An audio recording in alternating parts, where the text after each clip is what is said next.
Good morning, students. Today we are starting with the third chapter of history, that is the Sultans of Delhi. Before starting the chapter, let us see what we are going to study in this chapter. In this chapter, we will discuss about 5 important dynasties. They are the Slave dynasty, the Khalji dynasty, the Tughlaq dynasty, the Sayyid dynasty, and the Lodi dynasty. And in this video, we will be discussing about the Slave dynasty and the Khalji dynasty. Delhi is the capital of India. But do you know when Delhi was first chosen as the capital of the country? Let's find out that. The Chamanas Rajput were the first to make Delhi as the capital. But Prithviraj Chauhan, who was among the best ruler of Chamanas, was defeated by Muhammad Ghori in the Second Battle of Taran. With this, Chamana rule in Delhi came to an end. And who were the new rulers? The new rulers were Turks from Asia or Afghans called Sultans.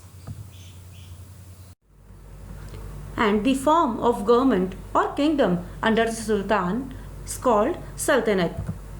And Delhi under the rule of Sultan came to be known as Delhi Sultanate. Now, what is Sultanate period? Period from 1206 CE to 1526 CE is called Sultanate period. 5 important dynasties came in this period. Now, the rulers of these dynasties were different. But what was common in them? They all ruled from Delhi.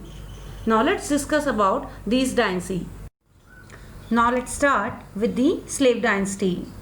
All the important rulers of this dynasty were slaves before they became Sultan. The founder of this dynasty was Qutbuddin Aibak. He was the most favorite slave of Muhammad bin Ghori. When Muhammad Ghori died, Qutbuddin declared himself as the independent ruler of Delhi and named his dynasty as Slave dynasty. It was during his rule the famous Qutub Minar construction was started. He was succeeded by Aram Shah, who was a weak ruler and was defeated and overthrown by Iltutmish. He was a great ruler. He organized the army in a very efficient manner. He also introduced silver and copper coin named Tanka and Jital. Construction of Qutub Minar was completed in his rule.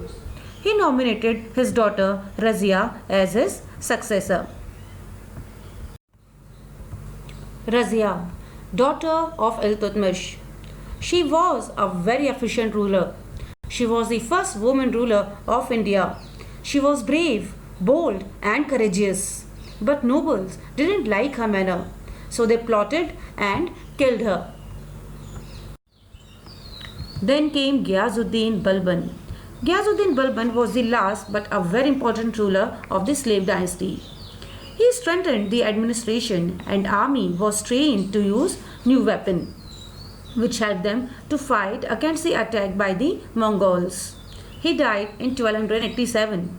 After him, the Slave dynasty ended, although he was succeeded by his grandson Kaikubad.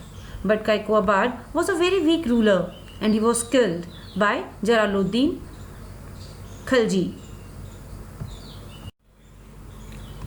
Now, Khalji dynasty. Jalaluddin Khilji named his dynasty as Khilji dynasty. Mongols attacked the country during his rule. He fought and defended bravely. He was then murdered by his nephew Alauddin Khilji. Then came Alauddin Khilji. Alauddin Khilji conquered the whole of North India. He also conquered all the kingdoms of South with the help of his slave Malik Kafur. To protect the Sultanate from the Mughal attack, he built army. He constructed city fort. He paid his soldiers in cash instead of land grants. He appointed officials to ensure that merchants sold their goods at a price fixed by the court, and the lawbreakers were given harsh punishment. Now students, have a look at this map. This dark green area was under the direct control of Alauddin Khilji, and this light part of the map was under the control, means it was conquered by him but it was semi-independent, and this yellow part was independent territories. And students, this map is very important. Please go through it. It is in your book. Now, Qutbuddin Mubarak Shah, the third and the last ruler of Khilji dynasty. He abolished all the taxes and penalties. He released all the prisoners, and his own slave Khusru Khan killed him. So that was the end of Khilji dynasty. So students, now let's revise. Let's start with the slave dynasty. The founder of the slave dynasty was Qutbuddin Aibak. Qutbuddin Aibak was succeeded by Aram Shah, but Aram Shah was a weak ruler and overthrown by Iltutmish. Iltutmish nominated his daughter Razia as his successor. After Razia came Ghiazuddin Balban.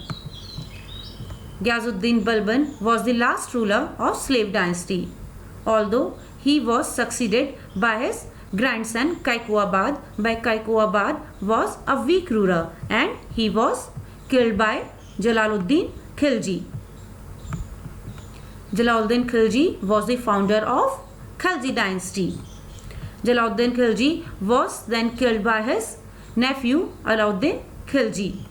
Then came Qutbuddin Mubarak Shah.